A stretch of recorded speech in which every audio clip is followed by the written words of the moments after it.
नमस्ते दोस्तों, आपका गोल्ड प्राइस टुडे न्यूज में स्वागत है। और आज हम चर्चा कर रहे हैं सोने चांदी के भाव की। हाल के दिनों में सोने चांदी के भाव में काफी बड़ी उठापटक रही। पहले तेजी, फिर गिरावट, फिर तेजी।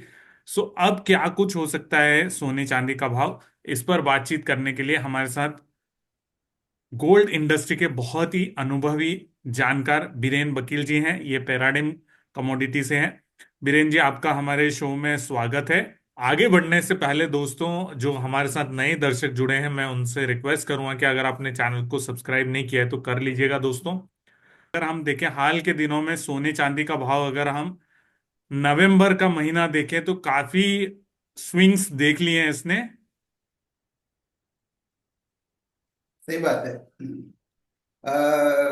आफ्टर इलेक्शन आउटकम, जो काफी हीटेड इलेक्शन रहा, उसके बाद मार्केट में काफी उठापटक हुई। एक जो लंबे समय से एक जो तनाव, जियोपॉलिटिकल रिस्क बना हुआ था, उसमें थोड़ा, या तो थोड़ा फ्रोथ कहे, वो थोड़ा कम हुआ। अब मार्केट कुछ समय तक शायद ड्यूअल वोलेटिलिटी या तो बाइपोलर वोलेटिलिटी, यानी हम थोड़े बड़े दायरे में बट दो तरफा मूवमेंट देखेंगे। जो पर्टिकुलर मार्च टू नवंबर का जो वन वे चाल $1800 से $2800 तक का, और इंडियन टर्म्स में करीबन 58,000 से 80,000 तक का जो सफर रहा, अब बाजार कहीं वो पहले पड़ाव के बाद अब कहीं थकान में, कंसोलिडेशन में, कंजेशन जोन में है।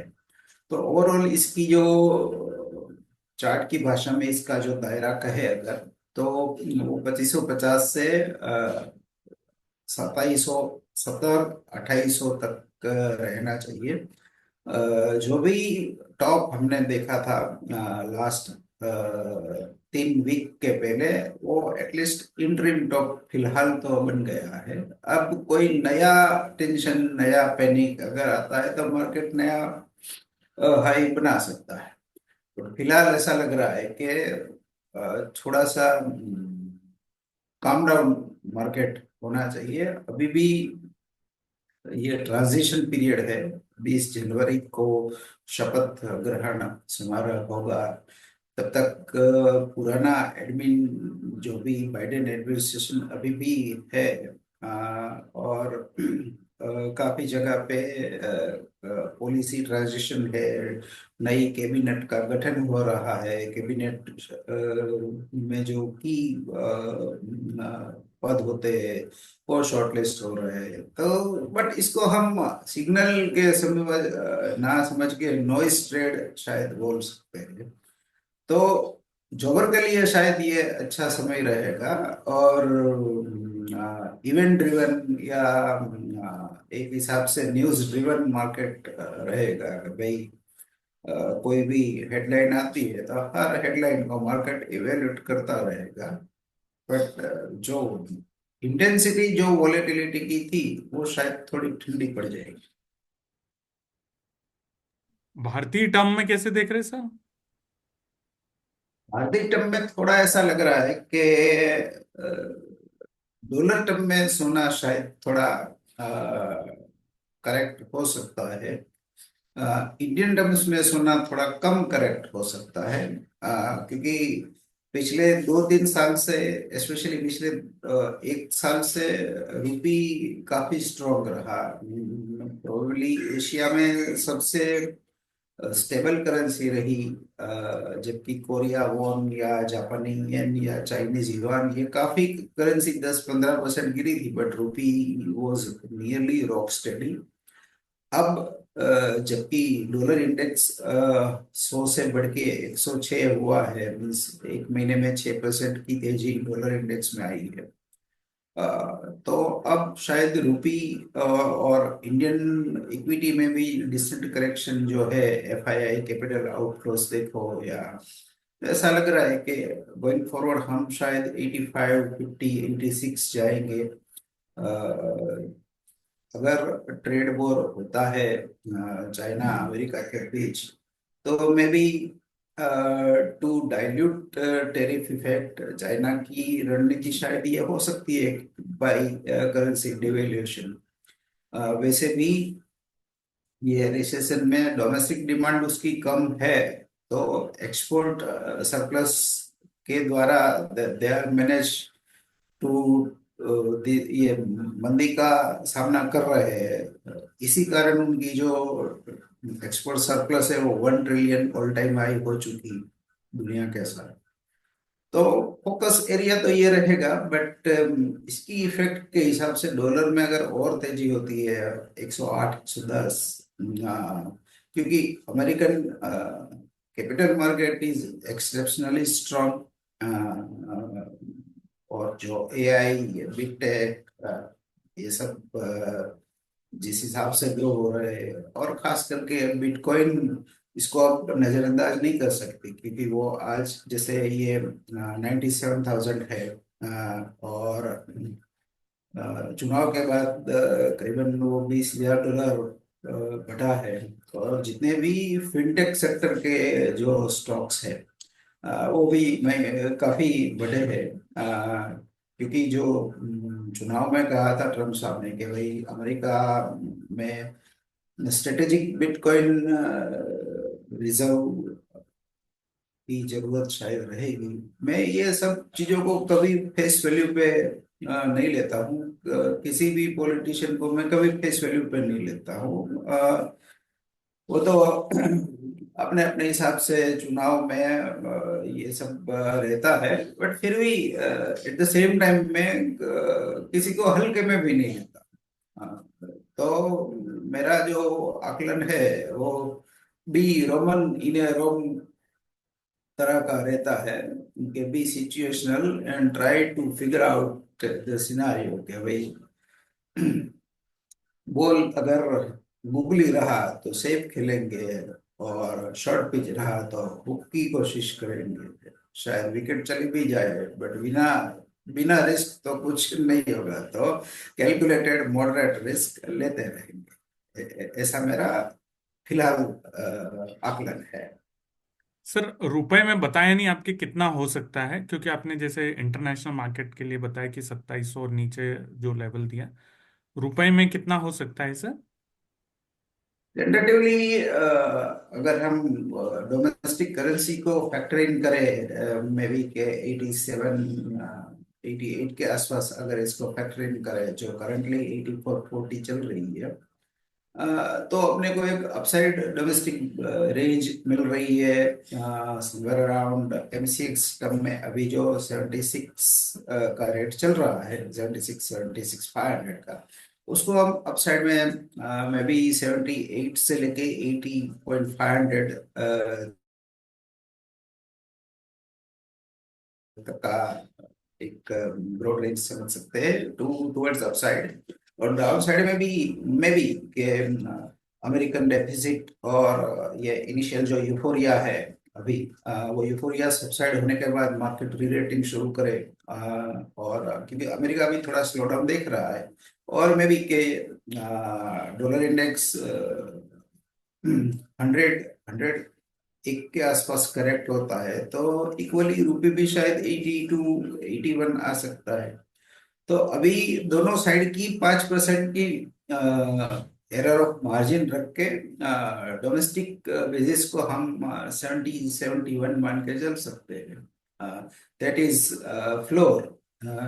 और अपसाइड में हम 80 मान के चल सकते हैं। ये 2 3 महीने का ये आउटलुक हम फर्स्ट क्वार्टर ऑफ 2025 मान के चले, क्योंकि काफी चीजें एक बार एडमिनिस्ट्रेशन चार्ज में आ जाए, उसके बाद क्लैरिटी होगी कि भाई करंट गवर्नर साहब जो फेड के है वो रहते हैं या कोई रिप्लेसमेंट आता है, नया ट्रेजरी सेक्रेटरी कौन आता है।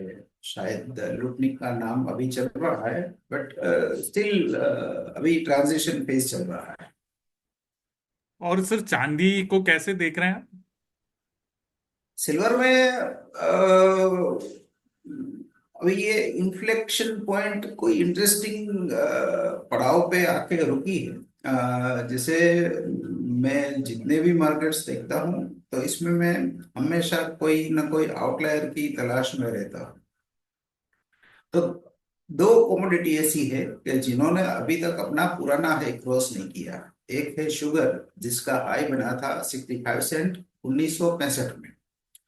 अ, दूसरी है सिल्वर, जिसका ऑल टाइम हाई बना था 1980 में, जब फेमस हंट मैनिपुलेशन वाला वो जो एपिसोड बना था। तीसरी एक बची थी कोको। उसने भी 50 साल तक नया हाई नहीं बना था, बट लास्ट टाइम उसने नया हाई बनाया और वो 5500 से बढ़ के 15,000 तक गया। तो मेरा जो यहाँ देखना है वो ये है कि मार्केट जब 40-50 साल के बाद कोई नया हाई बनाता है, तो उसकी मूव होती है वो एक्सपोनेंशियल मूव रहती है।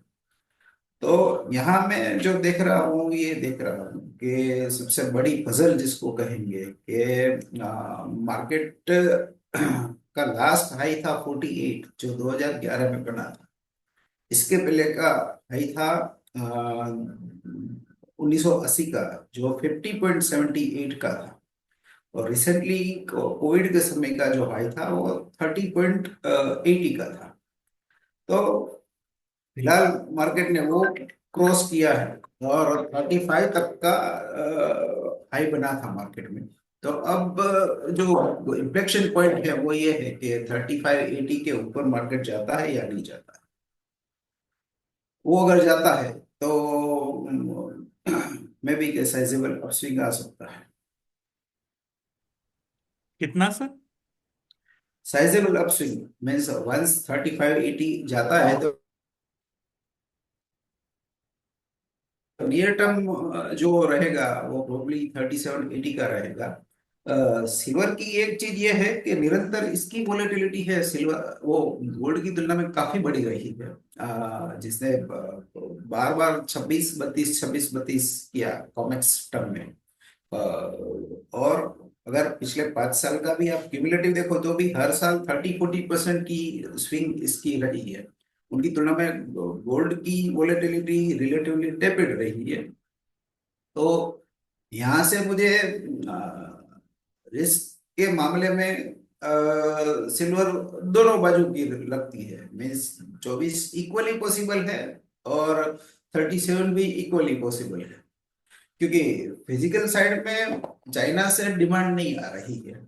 आ, और स्पेकुलेटिव साइड से देखो तो डिमांड मीन्स सिनारियो कुछ ऐसा है कि फ्यूचर मार्केट में आपकी 500 टन चांदी एक सेकंड में बिक रही है, बट फिजिकल मार्केट में 50 टन बेचना है तो भी आपको परेशानी है।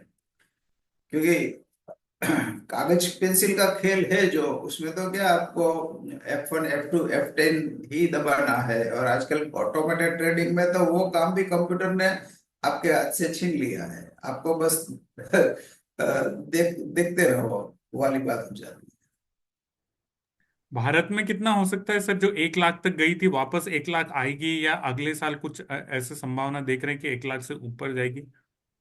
है। इंडिया में रुपी की जो वीकनेस है गोइंग फॉरवर्ड, वो प्रोबेबिलिटी के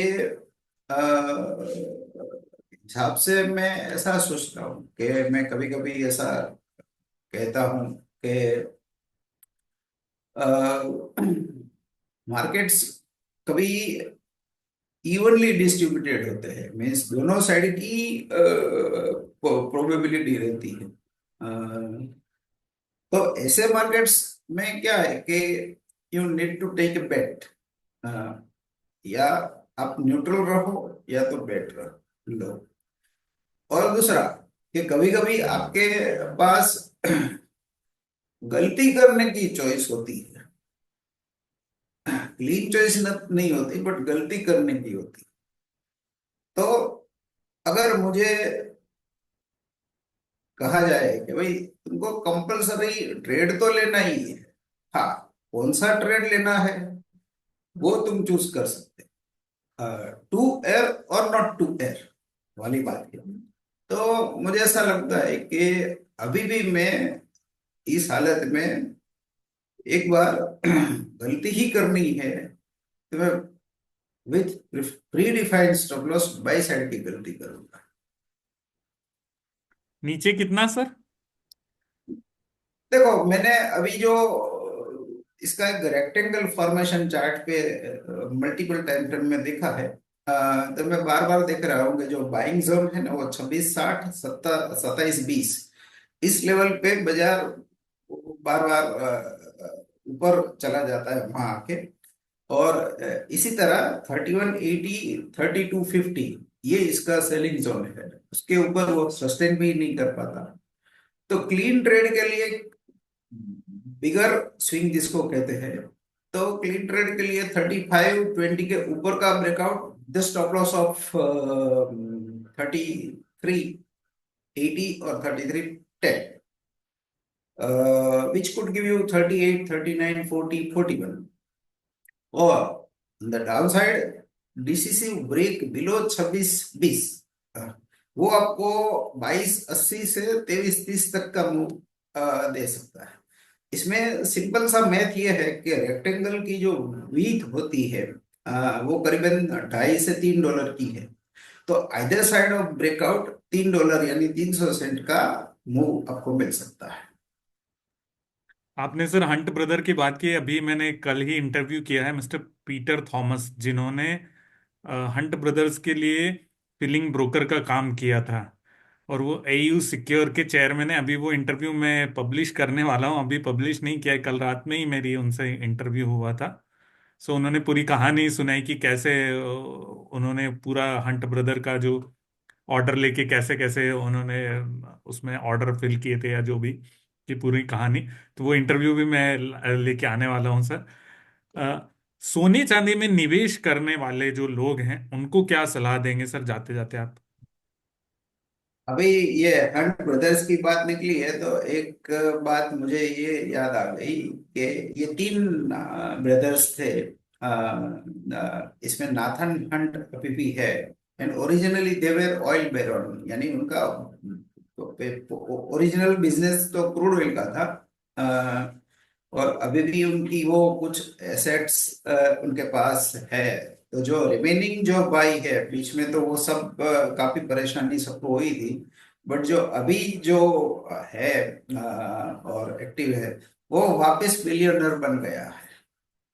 तो जिसको राइज फ्रॉम द फिनिक्स जो कहते हैं ना, कि भाई देवहुमा पंछी जो होता है वो वापस ऊपर उठता है। तो it's a inspiring story in a kind. इसके सिवा भी कभी हम कोई एक एपिसोड करेंगे जिसमें और भी दो तीन जानी मानी चीजों के बारे में कभी बात करेंगे। बिल्कुल सर, आप समय देंगे तो हम बिल्कुल करेंगे। इस तरह की जो चीजें हैं जो मार्केट में अभी जो नए लोग हैं जो एल्गो ट्रेडिंग करते हैं, उनको जो पहले कैसे लोग कैसे क्या होता था, वो जिनको कहानियां मालूम नहीं है, हम जरूर उनको जो है पुराने समय में जो भी कहानियां हुई वो जरूर सुनाएंगे। मैंने सर आपसे एडवाइस के लिए बोला था कि जो आम लोग जैसे भारत में तो खरीदारी करते ही हैं सोने चांदी की, तो क्या हमेशा लेके ही चलना चाहिए सोना चांदी?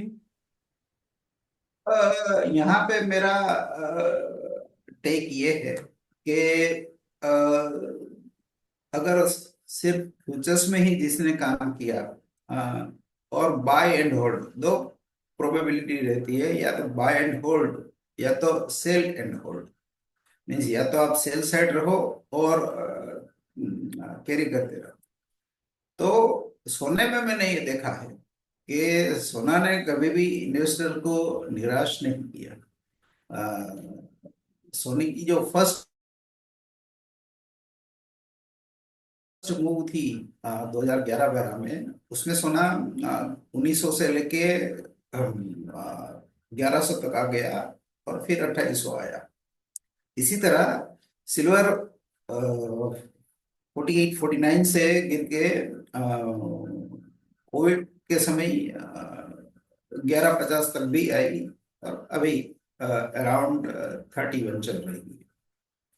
अब हाइपोथेटिकली अगर किसी ने बाय एंड होल्ड किया है सिल्वर में 35 40 50 60 वॉट एवर, अगर 50,000 में भी सिल्वर लिया है ना तो भी वो 2011 टू 2021 या 10-12 साल की साइकिल पकड़ो तो फिर भी पैसा घर में नहीं आ रहा है।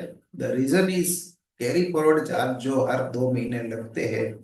1.5% का ब्याज लगता है सिल्वर को बाय एंड होल्ड करने में। तो सिल्वर में सुपर डुपर लो रिस्क पैसा अगर सस्टेनेबल बेसिस पे किसी को मिला है ना तो कैश कैरी आर्बिट्रेजर को मिला है। मीन्स फिजिकल सिल्वर लेके जिसने ब्याज बदला का काम किया तो उसको रीजनेबली पैसा मिला। मेरी एक आकलन एसेट मार्केट में ये भी है कि अगर किसी भी मार्केट में अगर आप 1.5% मंथली कमाते हो तो नथिंग कैन बीट 1.5%। इसको स्टॉक मार्केट भी बीट नहीं कर सकता, रियल एस्टेट भी बीट नहीं कर सकती, बुलियन भी बीट नहीं कर सकता। कंसिस्टेंट बेसिस पे मंथली 18% अगर आप कमा रहे हो, सॉरी 1.5% पर मंथ कमा रहे हो तो नथिंग कैन बीट। तो और गोल्ड में जहां तक सवाल है तो गोल्ड ने इन्वेस्टर को कभी निराश नहीं किया। वो 10,000 का गोल्ड 40,000 होके भी वापस 70-80 आया है। तो अगर कोई मुझे पूछे कि भाई एक ही बेट लेनी है, सेफ लेनी है, तो खास करके मैं जब शादियों में कहीं मेरा जाना होता है या कोई सोशल फंक्शन में जाना होता है तो रिलेटिव्स बहनें या भाभी ये सब लोग मुझे ताना कभी कभी मारते हैं कि तुम टीवी में आके बोलते हो बट कभी हमको तो बताते नहीं हो। तो हम तुम्हारे इतने नजदीक के स्वजन है तो क्या हमको क्या फायदा। तो अभी वॉर के कारण तो अब थोड़े मार्केट डिस्टर्ब हो गए हैं बट जब नॉर्मल मार्केट्स चल रहे थे और अगले 2-3 साल में वापस वो नॉर्मल हो जाएंगे तब मेरा उनको ऐसा कहने का रहता था कि अगर आप अखबार या डिस्कनेक्टेड रहते हो मार्केट से, मीन्स रोज अखबार में देखते नहीं हो, रोज मार्केट में किसी को पूछते नहीं हो को क्या लगता है क्या लगता है, तो सिंपली स्पीकिंग धनतेरस पे दुनिया बेचती है। आप धुलेटी पे लो और धनतेरस पे बेचो, 6 महीना होल्ड करो, आपका होल्डिंग पीरियड का रिटर्न 10-12% का यानी एनुअलाइज 15-20% का होगा। ये रिकॉर्ड मैंने खुद रखा है तो नियरली 20 आउट ऑफ 17-18 ये सही रहा है। मतलब अब होली पे खरीदेंगे और दिवाली पे बेचेंगे, बहुत तो ही अच्छी स्ट्रेटेजी बताई। जी अभी भी मुझे कुछ लोग पूछ रहे हैं जब जब व्हेन वी एनकाउंटर कि वो धुलेटी स्कीम अभी भी चालू है। तो मैं कह दूँ हाँ हाँ, बिल्कुल चालू है। बहुत अच्छा लगा सर आपसे बात करके। और आपने जो कहा कि हम आगे भी एपिसोड करेंगे, कुछ कुछ जो मुद्दे हैं उनके ऊपर हम जरूर बात करेंगे। आपके पास जब भी समय होगा हम आपसे समय लेकर और हमारे दर्शकों तक वो सारी चीजें जरूर पहुंचाएंगे। सर आपने अपने कीमती समय में से समय निकाल के हमारे लिए समय दिया, इसके लिए बहुत बहुत धन्यवाद आपका। Thank thank you. और दोस्तों यहाँ पर मैं एक डिस्क्लेमर दे दूं कि मैं कोई किसी प्रकार की सोने चांदी की ट्रेडिंग नहीं करता हूं। अगर आप कोई भी खरीदारी बिकवाली सोने चांदी की कर रहे हैं किसी भी प्रकार से तो अपने वित्तीय सलाहकार की राय अवश्य लीजिएगा। Thank you sir.